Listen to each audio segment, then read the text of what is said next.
Thank you ভাই। ফাহিম তুমি খুশি তো? আসসালামু আলাইকুম, হ্যালো এভরিওয়ান, কি অবস্থা সবার? আশা করি সবাই ভালো আছেন। আলহামদুলিল্লাহ, আল্লাহর রহমতে আমি অনেক ভালো আছি। তো আজকে যাব আমরা কাটাখালী বাজারে। আমার সাথে আছে আরেকজন, তার নাম হচ্ছে ফাহিম। তো ফাহিম হচ্ছে আমার বড় ভাইয়ের স্টুডেন্ট।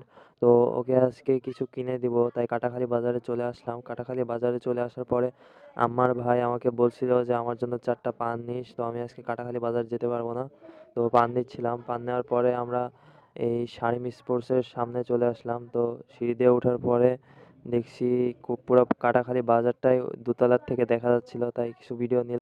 কারণ এই 2 তলার উপর থেকে অনেক সুন্দরভাবে পুরো বাজারটা দেখা যাচ্ছিল। তারপরে আমরা দোকানের ভিতরে ঢুকেই দেখছি অনেক সুন্দর হাফ প্যান্টের কালেকশন ছিল। আর এইদিকে উপরে তো অনেক জার্সিরও কালেকশন ছিল।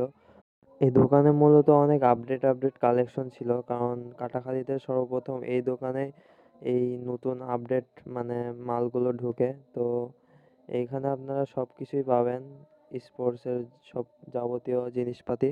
তো আমাদের গেঞ্জিটাই পছন্দ হয়েছিল, তাই গেঞ্জিটা নিলাম। এই ভাইটি আমাদেরকে সুন্দর করে দিচ্ছিল। থ্যাংক ইউ ভাই। ফাহিম তুমি খুশি তো? তো আমরা এখন কাটাখালী বাজারের কাপড়পট্টিতে চলে আসলাম, কারণ ওর জন্য একটা প্যান্ট নেওয়া লাগবে। তো কাটাখালী বাজারের ভিতরে সবথেকে বড় দোকান এটা। এই দোকানের নাম হচ্ছে বিগ বস। তো এই দোকানটাতে মূলত আমরা সব সময় আসি, যদি কাটাখালী বাজার থেকে কোনো কিছু কেনাকাটা করতে হয় তাহলে এইখান থেকে তো ফাহিমের অনেকগুলো প্যান্ট দেখার পরে এই প্যান্টটাই পছন্দ হয়, তাই ফাহিম ফাইনাল ডিসিশন নেয় যে এই প্যান্টটাই নিব। তো মামা এই প্যান্টটা প্যাকেট করে দিচ্ছিল আর দাম দর করছিলাম। দাম দর করার পরে মামাকে টাকা দিয়ে দিলাম যে মামা এটাই রাখেন। তো মামা খুব ভালো ব্যবহার করলো আমাদের সাথে, কারণ এই মামার দোকান থেকেই সবসময় জিনিস কিনি।